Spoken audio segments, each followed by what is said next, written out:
coming back for the next part. But as I was saying, you think these Jezebels gonna stop trying to play with your spouse just because of the fact that you with him? You're dead wrong. You're wrong, and you know you're wrong. Okay? Come into the wisdom and the understanding, honey. They still gonna be out here. They still gonna be trying to do what they was doing before. You just gotta be spiritually wise to be able to not be distracted, because the enemy gonna bring up a whole bunch of obstacles, derailments, delays, confusions, frustrations, even try to push you and him onto opposite directions. And if you allow a spirit of apathy, look up the definition of apathy, to come between you and your spouse right here, you're going to be in desperate danger, because you and your spouse becoming distant from one another makes you and your spouse become distant from God at the same time. If you pull away from God and he pulls away from God, y'all pull away from each other, this is going to be a disaster, okay? Because you got distracted because you were in a waiting season. You see how the enemy is distracting you right now? That's the same thing he's going to try while you in your marriage. And he's going to start pulling your husband's proclivities back in front of him. Just try this. Just test that. I know you ain't had a drink in a while. You want one? I know you haven't had a smoke in a while. You want one? I know you haven't done that other thing in a while. You want one? And here comes a new Jezebel. It's not the same one that was from before. Not even from the old ones. And then again, it may be one of the old ones. If they still living and breathing, then one of the old ones might try to come back. But then again, because this is a new season, the new levels, new devils, this may be another Jezebel that's closely associated with y'all, that's going to try to come up in the rear if you let your eyes become distracted away from where God's trying to show you you need to be. Do you hear me? Am I making sense? Are you coming into the understanding of what it is that I am saying? Yes? Pay close attention. Because the enemy don't play fair up in here. If he thinks that you stop thinking about it, he's going to use that moment. It's like, oh, there's a gap here. Oh, she done left her husband unprotected. Oh, he done left her unprotected. Let's move in this gap right here and create a wedge. In order to create open doors, to create arguments between y'all, nix it. You and your spouse need to stay as close as possible. Distance is not an option, especially the closer you get to certain things coming to pass. Y'all gonna need to be on the same page as often as possible. That's why I believe the Lord had me tell you, you gotta fast. Because it's gonna keep you and your spouse in ordinance together and with him. If y'all start noticing distance and apathy, you're going to have to start fasting. That's the sign. Get in your fast. Get in your prayer closet. Get in your word. It's time to go. Now's the time. And you also going to have to, if you notice that you and your husband getting distant, you might need to have some bedroom time with your spouse. Because sometimes, we all know, sometimes we get busy doing stuff. And you got the kids, you got business, you got this, you got that. Next thing you know, you ain't having no intimate time with your spouse. That's another thing that's leave an open door for spell work and all kinds of stuff to come in between you and your spouse. So be aware and be alert, okay? Because you and your spouse need to be on the same page. The closer you get to certain things happening, when this shakedown is about to go down happens, you need to be on the same page, okay? You got to be on the same page, or else you're going to miss it, and you're going to mess up at a pivotal point in time. Now, I'm going to come back.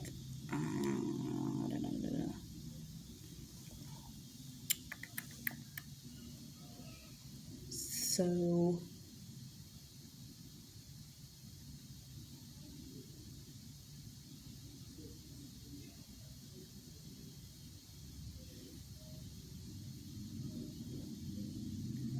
Okay, things are given. Okay, now's the time for the showdown.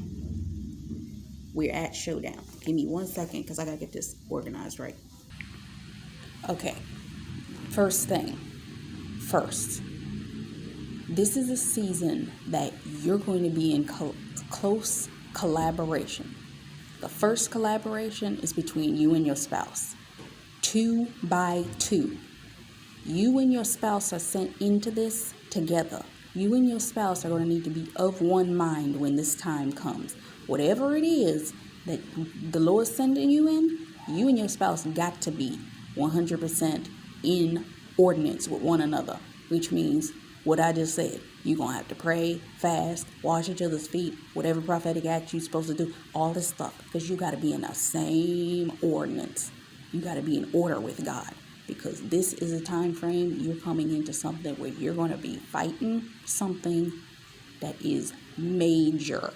So you can't be out here just lollygagging like you're just, oh, this is da-da-da-da. Pairs. The first thing I noticed is everyone was paired off with their partner. Bella was with Edward. The Cullen parents were with each other.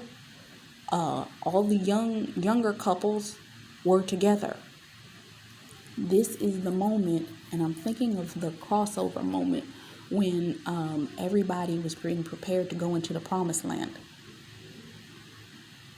All of the youths were being sent in first, and then they were being distributed what was to belong to them. But 2 by 2, Noah's Ark, what's her name? The Journey to Purity did a word where she talked about 2 by 2. And I don't know if that word's still up. But she did a breakdown of Adam and Eve in that word, which is relevant to what we've been talking about, yes? So it's the 2 by 2 that's the most important. You're stronger together. Your team is going to be stronger with you. You can't allow the enemy to divide your house right here. Because you are literally, you've already broken your internal strongholds. You've already broken the strongholds that have come against your family. You're right now, when you go into this battle, you're going for territory, boundaries, and you're going into these industries to knock down the idols. That's what you're coming in there for. You're taking those things down. But you got to go into battle. David had to show up at the fight. Y'all got to show up at this fight, because this is going to be a showdown. So this is literally going to be your Clash of the Titans moments.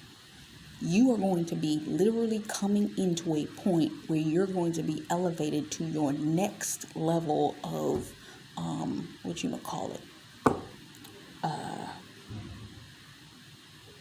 your next level of exaltation. Remember when David came in? He came in after he destroyed Goliath, but it was still 17 years or so before he went into his actual position after Saul's death. This is that moment. This is the showdown that's going to position y'all for that thing. Okay? Whatever it is that the Lord's showing you. The Lord already done gave me wisdom as to what me and my husband's thing is. He showed it to me before, but it was kind of he gave me a glimpse of it at one point, and I was like, oh, okay. I prayed into it at the time, let it go. He brought it back to me. So I know what his thing is.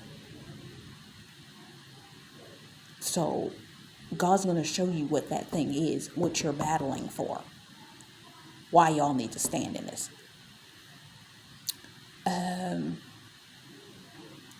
What else is God brought me back to Revelations.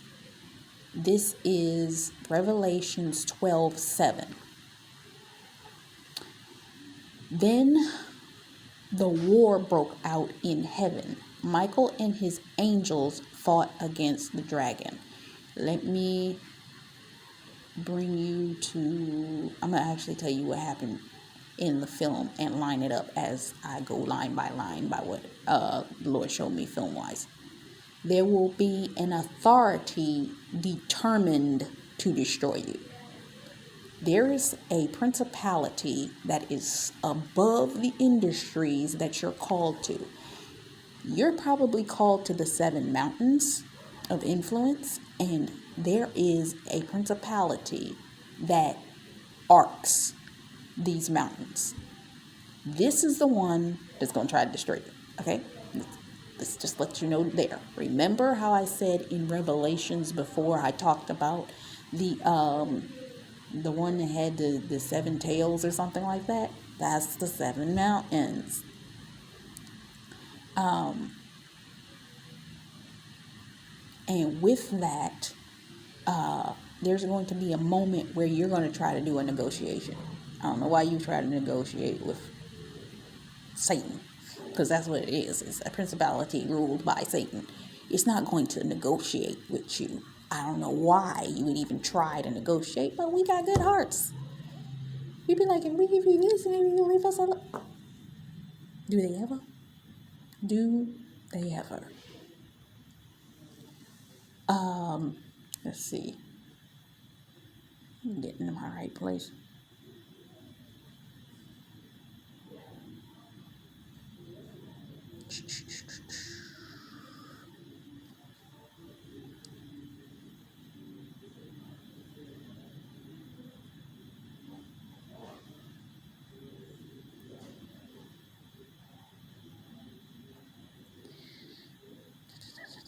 I just said that, or was I?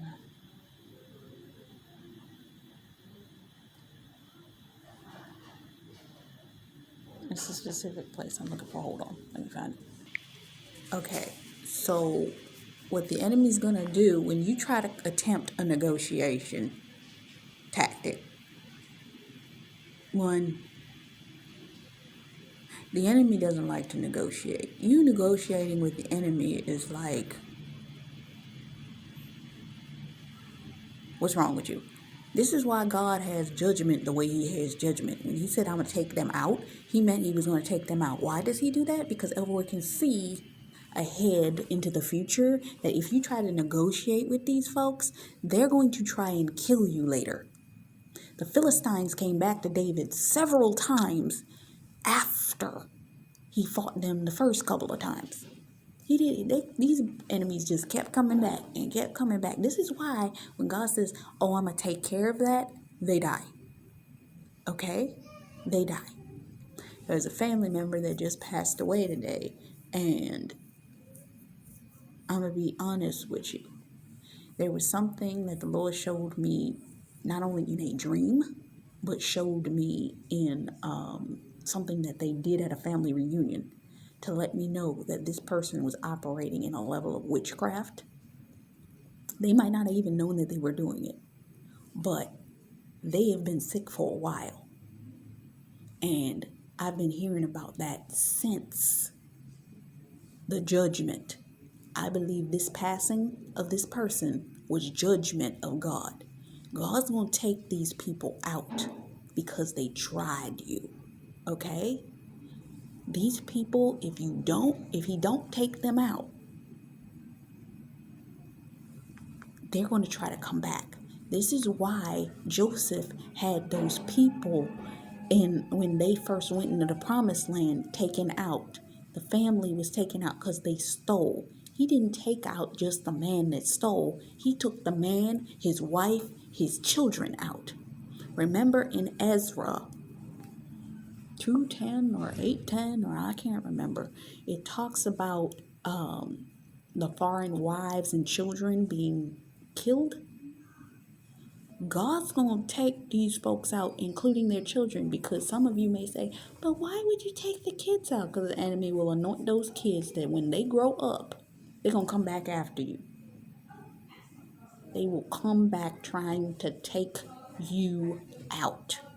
Okay? If he don't take them out too.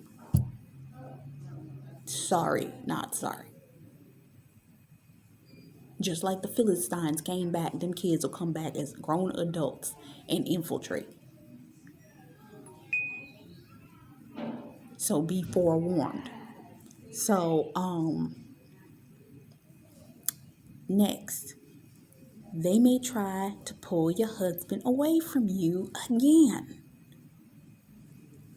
Your God-ordained spouse, did I not just say you got to be aware that they may try to get him to backslide? They may try to open old doors that he been closed. They may try to use love spells on him yet again during this particular season, because if they use it during this season, it will cause a disruption in your household to get him to backslide.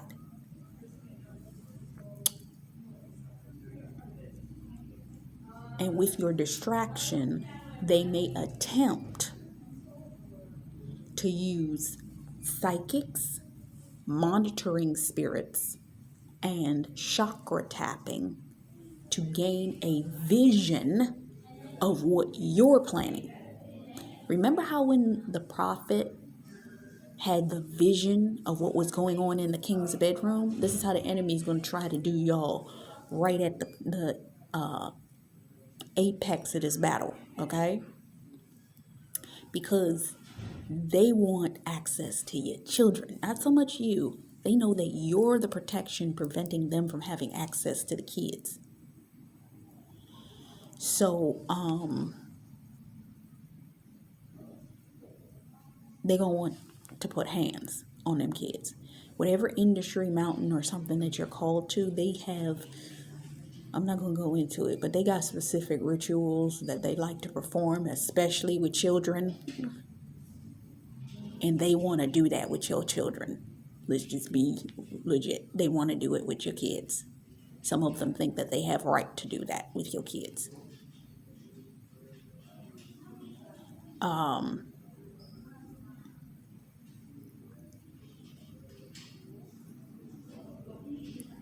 And let's see, I wrote here, the person that meant to do evil will now be caught.